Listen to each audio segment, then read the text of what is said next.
நல்லா பாருங்க, சூரியன் ஆட்சி பலம், செவ்வாய் 2ஆம் இடம். அப்ப எல்லாமே நல்ல ஒரு பலமா இருக்கும்போது இங்க நீசன்னு சொல்லி ரிஷபராசிகள்லாம் ஒதுங்கி பயப்படக்கூடாது.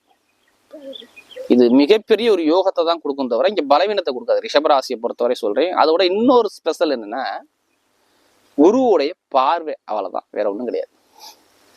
இது ஒரு பழமொழியே சொல்லுவாங்கல்ல, குரு பார்த்தால் கோடி நன்மை. அந்த சுக்கிர பகவான் அந்த குரு பகவான் பாக்குறாரு. அப்ப இங்க பிரச்சனையே இல்லைங்க.